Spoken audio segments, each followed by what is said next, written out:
Hi everybody, thanks for joining me again. This is Peter, Thailand bound, and time for another video. Okay, so the video today, it's going to be another one of these relationship stories. It's a relationship between a Western man, as always, and a Thai bar girl. สวัสดีค่ะ Before I get into the story, something I just wanted to explain to you. I've done about probably, I don't know, 6 or 7 of these style of videos. And I get a lot of feedback, but the main question that people ask me, they'll say, well, look, hang on a minute. How do you know so many details? Because when I tell these stories, they are quite detailed. I'm giving you as much detail as I can. I tell you the story from start to finish. But some people can't understand how, you know, I'm not with them when they go on dates and things like that. And they, you know, it's quite a common question. They'll write to me and they'll say, well, how can you possibly know this? How can you possibly know so many details? And in the story, for instance, about Stan and Lek, Stan was a very, very good friend of mine. And we shared stories with each other that were quite personal. So we told each other's business. And when Stan was having this relationship with Lek, I'd meet him very regular, obviously 3-4 times a week. We'd go for a beer and, you know, I knew about Lek and I'd say to him, how's it going with Lek? And he'd tell me the story.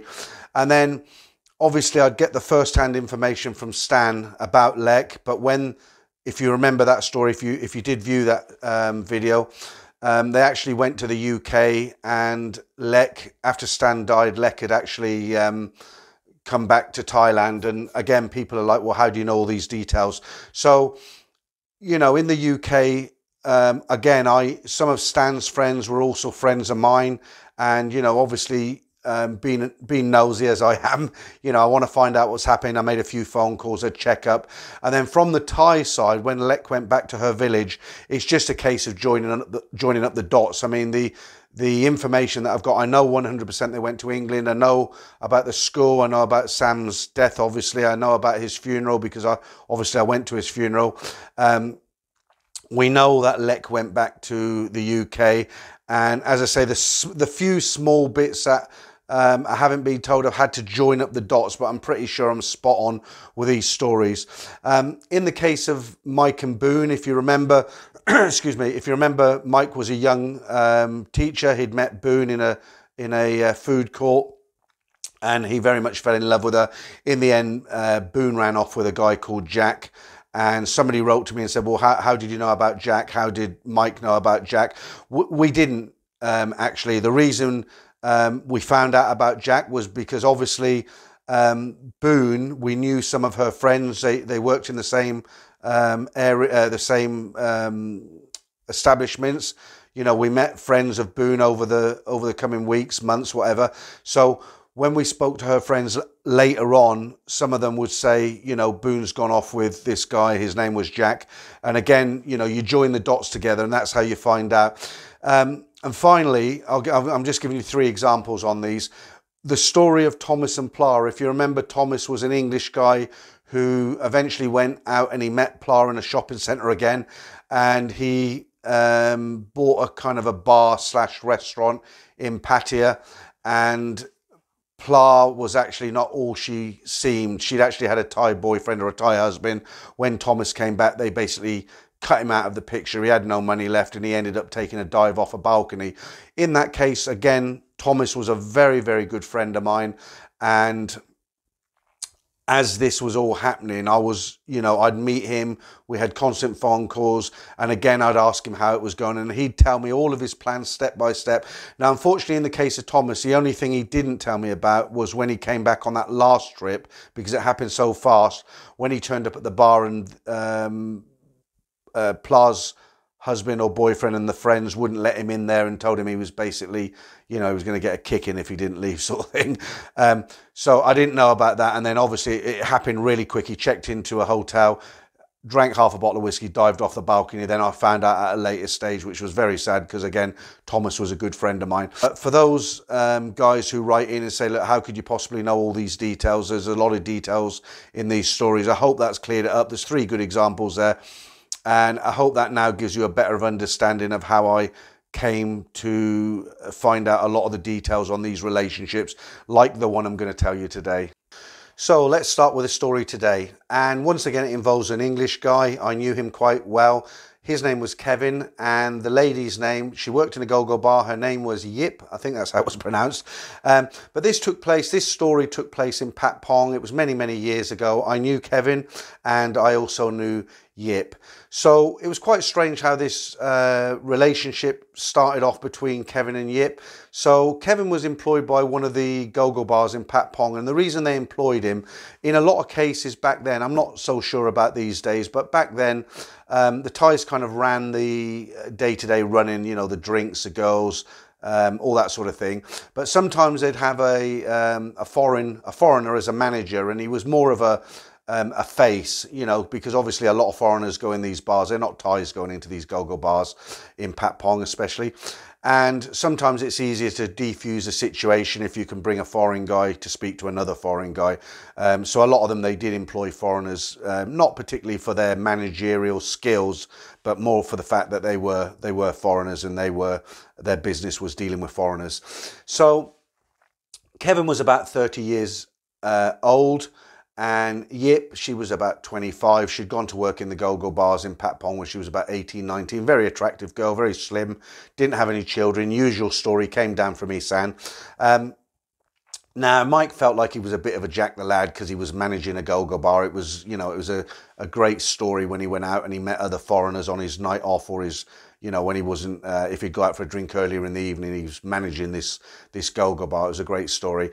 And he, you know, because he was surrounded by beautiful girls every night, it did give him a little bit of a big head, and he did feel, you know, he felt a bit like a superstar sort of thing, you know.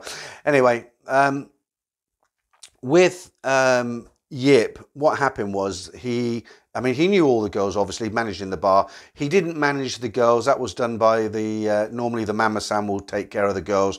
The bar side of it will be run separately. It's kind of like two businesses in one.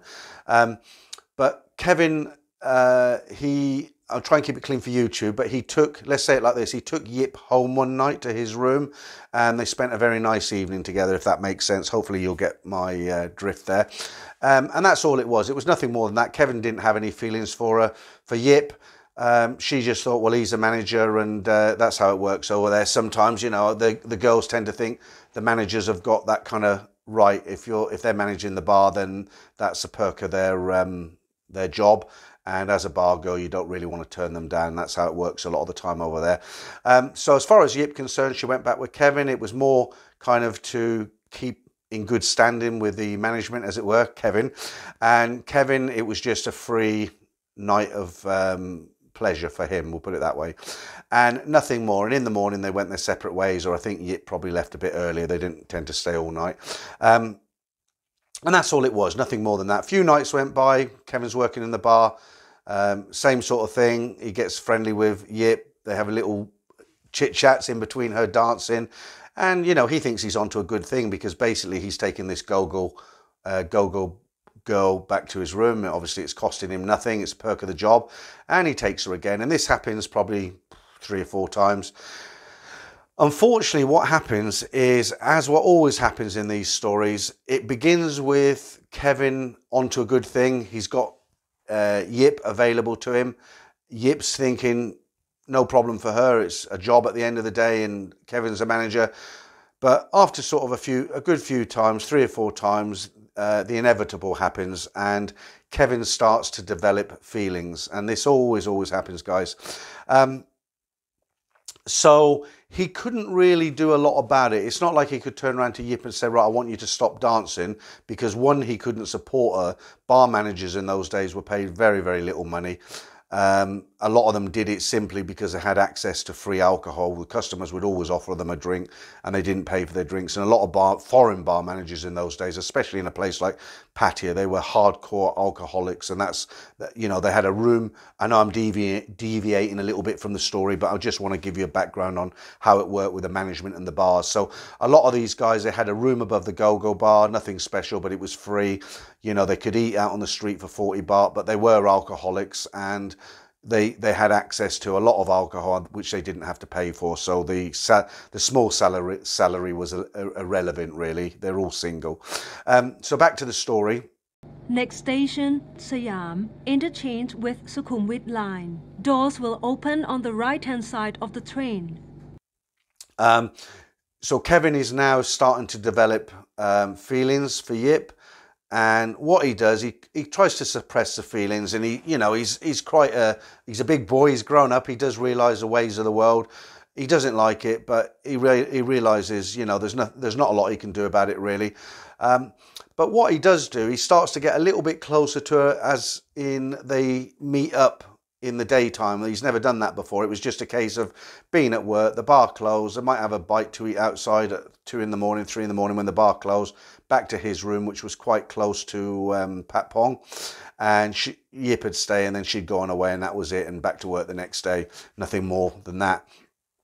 But Kevin was single, and he was starting to meet up with Yip in the daytime. They'd go out and about, they'd meet up for lunch, she'd just hang out in his room. He didn't actually see where she lived.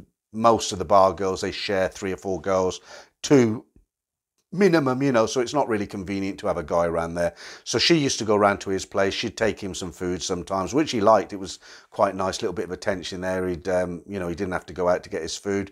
Yip had turned up with some hot food from one of the carts they'd eat. They might just hang around the room for the afternoon and then go to work. They kept it pretty secret, because I don't think it was, it was not a good thing for a manager to have a relationship with one of his staff or one of the girls who worked in the bar. So this carried on for several weeks, and later on in the relationship, Kevin was getting quite jealous, let's put it that way, because he was seeing more and more of Yip. Yip did sort of grow to like him. She thought he was a nice guy, and they got on very well, and she did enjoy his company. But Yip, although she was young, she knew the ways of the bars, and she wasn't stupid. She knew it wasn't really going anywhere. She knew what bar managers got paid, so she knew Kevin wasn't on a lot of money. So she just took the relationship for what it was, very casual. But unfortunately, Kevin was getting really sort of emotionally attached to Yip, and the longer this relationship went on, the more difficult it became for Kevin, for the simple reason, she's working in a GoGo bar, she gets drinks bought for her, and what always happens most of the time is she'll end up being bar fined. If you're not familiar with the term bar fine, basically a guy will come in, he'll see a pretty girl, he'll pay the bar to take that girl out of the bar and spend time with her company outside the bar. That money doesn't go to the girl, that money's paid to the bar to compensate them for losing that girl for a few hours. So that's a bar fine. So the guys would come in, they pay a bar fine, they buy her a drink, bar fine, go off with her. She'd come back maybe an hour or 2 later. Very, very obvious what she'd been doing.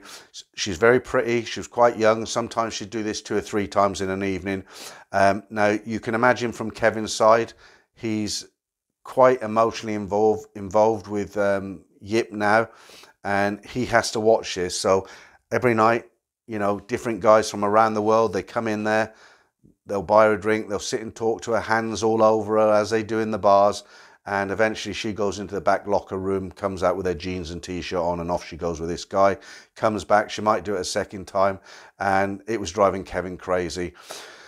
So Kevin scratched his head. He was basically thinking about this, and he thought, how can I stop Yip from doing this? There was nothing he could do, really. I mean, if you think about it, the only way, she's working in that bar, and as always, as I've told you so many times, these girls are working to send money back to their families.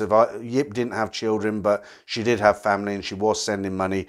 And unless, a lot of these guys, if they're in a position where they can pay a monthly fee, put it that way, for a girl to send to her family, then, occasionally it can kind of work out where the girl will stop working in the bar, and she'll kind of live with a guy. But obviously that wasn't going to happen in the case of Kevin, because he just didn't have the money, so there was nothing he could do. So it's quite a short story, this one, because there's nothing dramatic that happened in the end, but what did happen is it got to the point, it was so frustrating for Kevin. He was, every night his heart got broken, poor guy. สวัสดีค่ะ But in the end, he had to leave the bar. That's the only thing he could do. He did see Yip occasionally after that. there was nothing more than that, really. You know, I mean, it got to the point, it started off very casual. He started seeing her more and more. He had fun with her. But, you know, humans being humans, those feelings do develop. And that's exactly what happened with Kevin. And it got to the point where he just couldn't stand it. I mean, he'd be working, Yip would be going out with these guys, and he couldn't do his job, actually, because he was just thinking, he could picture what was going on in his mind. Kevin actually told me that. He said, you know, he'd be trying to work, but he knew the guy's face who'd taken her out the bar, and he could picture him and Yip together, without getting too nitty, without getting down to the nitty gritty. I think you know what I'm trying to say. He could visualize this, and it drove him crazy. And you know, he had two choices, didn't he? Three choices. He could either ignore it and carry on as he was, which, being human, he couldn't, because he was too far into the relationship by then. The other thing he could have done was paid Yip to stop work, which again, that wasn't an option because he didn't have the money. And the third option, he could just take himself out the equation and not be there. And that's exactly what he did. And he did get another job later on. I think it was in Patpong again. I don't think it was managing a bar, but he had something to do with one of the bars, and he got a little bit less money, but he did manage to break away from it. So until the next time, thanks very much for watching this one, and I'll see you for the next video.